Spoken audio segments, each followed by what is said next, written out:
Lithium battery. Lithium battery মূলত দু ধরনের হয়ে থাকে, প্রাইমারি ব্যাটারি এবং সেকেন্ডারি ব্যাটারি। প্রথমেই আমরা জানব প্রাইমারি ব্যাটারির ব্যাপারে। প্রাইমারি ব্যাটারি হলো সেই ধরনের ব্যাটারি যা একবার ব্যবহার করার পর ফেলে দিতে হয়। অন টাইম ইউজ ব্যাটারি মানে একবার ব্যবহার করার পর এর কাজ শেষ। আপনি চাইলে এগুলোকে আবার চার্জ দিতে পারবেন না। কেন জানেন? কারণ এই ব্যাটারির ভেতর যে রাসায়নিক বিক্রিয়া ঘটে সেটা শুধু একবারই হতে পারে। একবার ডিসচার্জ হয়ে গেলে সেই বিক্রিয়া আর ওঠানো যায় না। এর কিছু দারুণ বৈশিষ্ট্য আছে। এদের মূল বৈশিষ্ট্য হলো একবার ব্যবহারযোগ্যতা, রিচার্জ করা যায় না, চার্জ দেওয়ার কোনো সুবিধা নেই, খরচ কম। সাধারণত এগুলো তৈরি করতে খরচ অনেক কম পড়ে, তাই দামে সস্তা হয়। অবিশ্বাস্য হলেও সত্যি, এই ব্যাটারিগুলো দীর্ঘদিন ধরে শক্তি ধরে রাখতে পারে, এমনকি ব্যবহার না করলেও। আলমারিতে রেখে দিলেও বছরের পর বছর ভালো থাকে। ছোট্ট ডিভাইসের সঙ্গী। সাধারণত কম পাওয়ার লাগে এমন ছোট ছোট ইলেকট্রনিক্স ডিভাইসে এদের ব্যবহার দেখা যায়। উদাহরণ যেমন আপনারা নিশ্চয়ই দেখেছেন জিঙ্ক কার্বন ব্যাটারি। আমাদের টিভি রিমোট বা ছোট টর্চ লাইটে এগুলো থাকে। অথবা অ্যালকালাইন ব্যাটারি, দেয়াল ঘড়ি, বাচ্চাদের খেলনা বা রেডিওতে এদের রাজত্ব। আর ঘড়ি, ক্যালকুলেটর বা কিছু ক্যামেরায় যে ছোট ছোট ব্যাটারি থাকে সেগুলো হলো লিথিয়াম প্রাইমারি ব্যাটারি। আপনার টিভি রিমোট, দেয়াল ঘড়ি, ছোট পোর্টেবল খেলনা, ডিজিটাল থার্মোমিটার, এই সবখানেই কিন্তু প্রাইমারি ব্যাটারি ব্যবহার করা হয়। কারণ এই ডিভাইসগুলোতে কম পাওয়ার লাগে এবং ঘন ঘন ব্যাটারি চার্জ করার ঝামেলা কেউ চায় না। তাহলে চলুন এবার জেনে নিই সেকেন্ডারি ব্যাটারি আসলে কি। সেকেন্ডারি ব্যাটারি বারবার চার্জ, বারবার ব্যবহার। এই ব্যাটারিগুলোকেই বলা হয় রিচার্জেবল ব্যাটারি, অর্থাৎ এগুলোকে আপনি বহুবার চার্জ করতে পারেন এবং বারবার ব্যবহার করতে পারেন। আমাদের হাতে থাকা মোবাইল ফোন থেকে শুরু করে ল্যাপটপ, ইলেকট্রনিক্স গাড়ি, এমনকি সোলার ব্যাকআপ সিস্টেমে এদের ব্যবহার দেখা যায়। কেন এগুলো এত জনপ্রিয়? কারণ এদের বৈশিষ্ট্যগুলো অসাধারণ। বহুবার চার্জ করা যায়, এটাই এদের সবচেয়ে বড় সুবিধা। একবার শেষ হয়ে গেলেও আবার চার্জ দিয়ে আবার ব্যবহার করুন। প্রাইমারি ব্যাটারির তুলনায় এদের শক্তি সঞ্চয় করার ক্ষমতা অনেক বেশি। প্রথমবার খরচ বেশি, কিন্তু দীর্ঘমেয়াদী লাভজনক। শুরুতে হয়তো একটু বেশি টাকা খরচ করতে হবে, কিন্তু বারবার কেনার ঝামেলা না থাকায় লম্বা সময় গিয়ে এরা অনেক সাশ্রয়ী। এদের গঠন এবং ধরন ক্ষমতা কারণে কিছু কিছু সেকেন্ডারি ব্যাটারি তুলনামূলকভাবে ভারী হয়। আপনি নিশ্চয়ই লিড অ্যাসিড ব্যাটারি দেখেছেন। আমাদের গাড়ি, ব্যাটারি বা ইউপিএস এগুলোতে ব্যবহার হয়। নিকেল ক্যাডমিয়াম ব্যাটারি পুরনো দিনের ক্যামেরা বা কিছু খেলনায় ব্যবহৃত হয়। কিন্তু এর মধ্যে সবচেয়ে গুরুত্বপূর্ণ এবং আধুনিক ব্যাটারি হলো লিথিয়াম ব্যাটারি, যেটা নিয়ে আমরা একটু পরেই বিস্তারিত জানব। সেকেন্ডারি ব্যাটারি ব্যবহার এখন আমাদের দৈনন্দিন জীবনে প্রতিটি ধাপে। স্মার্টফোন, ল্যাপটপ, বৈদ্যুতিক গাড়ি, ইউপিএস এবং ইনভার্টার, সোলার ব্যাকআপ সিস্টেমে। এবার আমরা এক নজরে দেখে নেব প্রাইমারি ব্যাটারি এবং সেকেন্ডারি ব্যাটারির মধ্যে পার্থক্যটা কী। প্রাইমারি ব্যাটারি এবং সেকেন্ডারি ব্যাটারি। চার্জ দেওয়া যায়। প্রাইমারি ব্যাটারিতে দেওয়া যায় না, সেকেন্ডারি ব্যাটারিতে দেওয়া যায়। প্রাইমারি ব্যাটারি পুনরায় ব্যবহার করা হয় না, কিন্তু সেকেন্ডারি ব্যাটারি পুনরায় ব্যবহার করা হয়। প্রাইমারি ব্যাটারি সস্তা, সেকেন্ডারি ব্যাটারি তুলনামূলকভাবে একটু দাম বেশি। শক্তি সঞ্চয় প্রাইমারি ব্যাটারিতে কম, সেকেন্ডারি ব্যাটারিতে বেশি। আশা করি পার্থক্যটা আপনারা বুঝতে পেরেছেন। এবার চলুন জেনে নেওয়া যাক যে লিথিয়াম ব্যাটারি কী। লিথিয়াম ব্যাটারি আধুনিক প্রযুক্তির প্রাণ।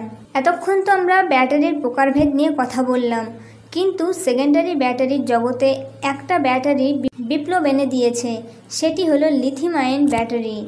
আপনি যে স্মার্টফোন, ল্যাপটপ বা ইলেকট্রনিক্স গাড়ি ব্যবহার করছেন তার 80%-এরও বেশি সম্ভাবনা যে এর ভেতরে লিথিয়াম ব্যাটারি ব্যবহার করা হয়েছে। কেন লিথিয়াম ব্যাটারি এত স্পেশাল? কারণ ছোট আকারের ভেতরে অনেক বেশি শক্তি ধরে রাখতে পারে। তাই আমাদের ফোনগুলো এত পাতলা হওয়া সত্ত্বেও এত লম্বা সময় চলে। লিথিয়াম একটা হালকা ধাতু, তাই এই ব্যাটারিগুলো তুলনামূলকভাবে হালকা হয়। এটা পোর্টেবল ডিভাইসের জন্য খুবই জরুরি। অন্যান্য ব্যাটারির তুলনায় এরা চার্জ ধরে রাখে অনেক বেশি দিন। ব্যবহার না করলেও চার্জ কমে না। পুরনো নিকেল ক্যাডমিয়াম ব্যাটারি এর সমস্যা ছিল মেমোরি ইফেক্ট, অর্থাৎ ব্যাটারি পুরোপুরি ডিসচার্জ না করে চার্জ দিলে ব্যাটারি আয়ু কমে যেত। লিথিয়াম ব্যাটারিতে এই সমস্যাটা নেই। আপনি যখন খুশি চার্জ দিতে পারেন। তুলনামূলকভাবে দ্রুত চার্জ হতে পারে। লিথিয়াম ব্যাটারির গঠন ও কাজের পদ্ধতি। একটি লিথিয়াম ব্যাটারিতে মূলত 3টি প্রধান অংশ থাকে: ক্যাথোড, অ্যানোড ইলেকট্রোলাইট। ক্যাথোড, এটি সাধারণত লিথিয়াম অ্যাক্সাইড দিয়ে তৈরি হয়।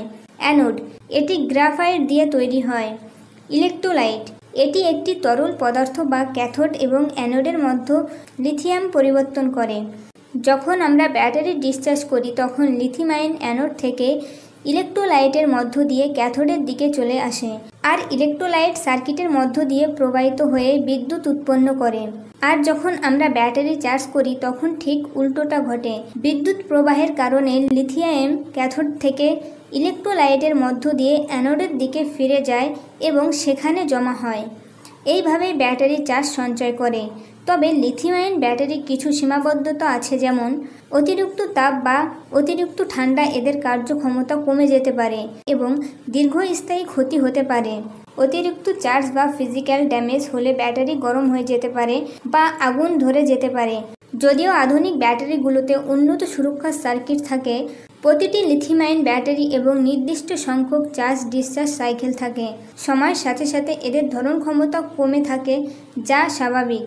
এই সীমাবদ্ধতাগুলো থাকা সত্ত্বেও এদের উচ্চ ক্ষমতা এবং কার্যকারিতার জন্য লিথিয়াম আয়ন ব্যাটারি এখন আমাদের প্রধান পছন্দ। তো এবারে আমরা জানব লিথিয়াম আয়ন ব্যাটারির ভোল্টেজ কত হয়। একটা সাধারণ লিথিয়াম আয়ন ব্যাটারি ভোল্টেজ হলো 3.7 ভোল্ট, তবে কিছু ব্যাটারির ক্ষেত্রে এটা 3.6 ভোল্ট, 3.8 ভোল্ট বা 3.85 ভোল্ট পর্যন্ত হতে পারে। এটা নির্ভর করে ব্যাটারি কোন কোম্পানি তৈরি করেছে তার উপর। সম্পূর্ণ চার্জ হয়ে গেলে এর ভোল্টেজ ওঠে 4.2 ভোল্ট পর্যন্ত উঠতে পারে। কিন্তু বিশেষ ধরনের লিথিয়াম আয়ন ব্যাটারি যেমন LiFePO4 এর নামমাত্রা ভোল্টেজ হয় 3.2 ভোল্ট। আপনারা যদি চান লিথিয়াম আয়নের প্যাক বানাবেন তাহলে কিভাবে বানাবেন?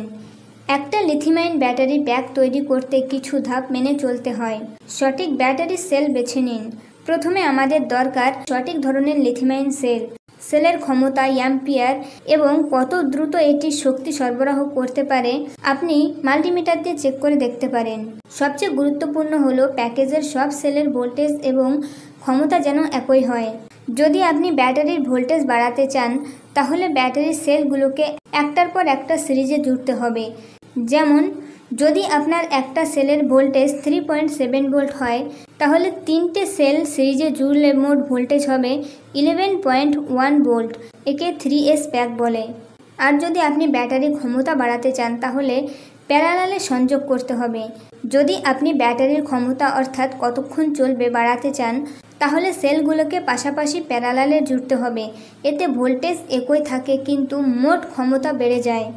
যেমন 2500 অ্যাম্পিয়ার ক্ষমতা দুটো সেল প্যারালালে জুড়লে মোট ক্ষমতা হবে 5000 অ্যাম্পিয়ার, কিন্তু ভোল্টেজ সেই 3.7 ভোল্টই থাকবে। একে 2 পিস প্যাক বলে। আপনি আপনার প্রয়োজন অনুযায়ী সিরিজ এবং প্যারালাল দুটো পদ্ধতিতে একসাথে ব্যবহার করতে পারেন। সব সেলের ভোল্টেজ এক আছে কি না তা পরীক্ষা করে নিন। যদি না থাকে তাহলে সেলগুলো চার্জ দিয়ে একই ভোল্টেজ করে নিন।